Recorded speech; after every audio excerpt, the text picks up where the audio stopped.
मेरी पूजा की इच्छा थी कि हम शादी से पहले पुरी जाकर श्री जगन्नाथ जी के दर्शन करेंगे।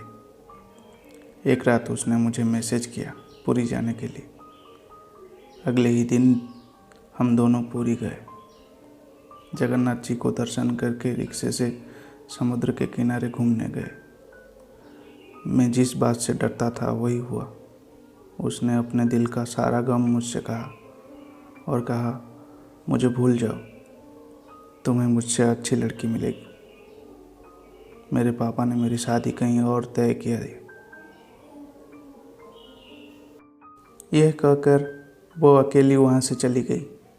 जाते वक्त हम दोनों साथ थे, पर जब लौटे तो मैं अकेला। तब अतीत में बिताया हुआ हर एक लम्हा मेरे आंखों के आगे नाच उठा। पूजा को मेरे साथ देखकर जलने वाले दोस्तों की बात सच निकली। उन्होंने कहा था कि पूजा एक अमीर घर की लड़की है, उसके पापा जहाँ तय करेंगे वहाँ शादी होगी। ठीक ही बोलते थे वो लोग। अगर मैं उनकी बात सुना होता तो आज मुझे ये दिन देखने नहीं पड़ता। मैंने उस दिन गुस्से में आकर शपथ लिया कि एक दिन मैं भी अमीर बन के दिखाऊंगा। इतना अमीर बनूंगा कि पूजा दुनिया के जिस भी कोने में होगी सुनकर अफसोस करेगी। उस दिन से पूजा से जुड़ी हुई हर एक चीज़, हर एक दोस्तों को छोड़ के मैं बहुत दूर चला गया। देखते देखते 5 साल बीत गया और मैं मेरा लिया हुआ शपथ पूरा किया। अब मैं दुनिया में एक बड़ा अमीर व्यक्ति के रूप में जाना जाता हूँ।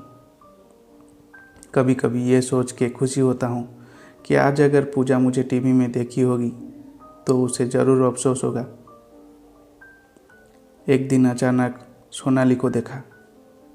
वो पूजा की बेस्ट फ्रेंड थी, इसलिए मैंने ना देखा हुआ वहाँ से जाने की कोशिश की, पर उसने मुझे देख के पीछे से आवाज़ दिया और दौड़ के मेरे पास आई और एक पैकेट मुझे दे के बोली पूजा ने उसे दिया था मुझे देने के लिए।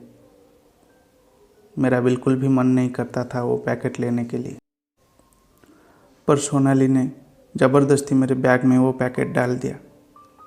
मैं घर लौटा, उस पैकेट को इतना गुरुत्व नहीं दिया। सोचा उसकी शादी की कार्ड होगी। उस पैकेट को एक कोने में रख के सो गया। आधी रात को लगा कि पूजा मुझे पुकार रही है, बोल रही है मुझे माफ़ कर दो। मैंने आँख खोल के जब ठीक से देखा तब कोई नहीं था। तब उस पैकेट में क्या है देखने के लिए मेरा मन हुआ। जब मैं उस पैकेट को खोला, उसमें से एक डायरी निकली। उस डायरी के पहले पन्ने पे पूजा और मेरा फ़ोटो था, जो हमारा पहला फ़ोटो था।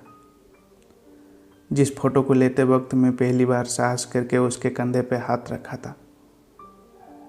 उस डायरी में सिर्फ मैं था। लास्ट पेज में लिखा था कि ये मेरी अंतिम चिट्ठी तुम्हारे लिए। मैंने बहुत कोशिश की तुम्हें पाने के लिए, पर नहीं हो सका। मेरे पापा का भरोसा मैं तोड़ नहीं सकती, ना किसी और से शादी कर सकती। अगर हो सके तो मुझे माफ़ कर देना, तुम्हारे अगले जन्म का साथी। इतना पढ़कर मेरा मन विचलित हो उठा। मैंने तुरंत सोनाली को कॉल लगाया और बोला पूजा अब कहाँ है। सोनाली बोली पूजा अब इस दुनिया में नहीं है।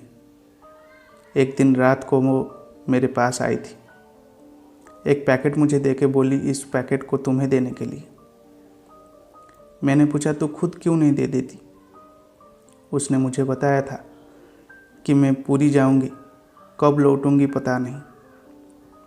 अगले ही दिन वो पूरी गई, पर उसकी लाश लौटी।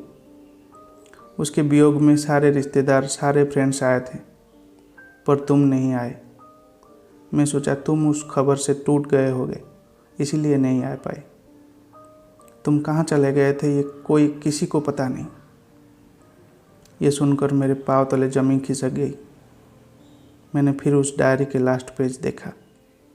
उसमें और एक बात लिखी थी, मुझे अगले जन्म में तुम चाहिए, मैं तुम्हारा इंतज़ार करूँगी। मैंने मेरे पूजा को इस तरह से खो दिया।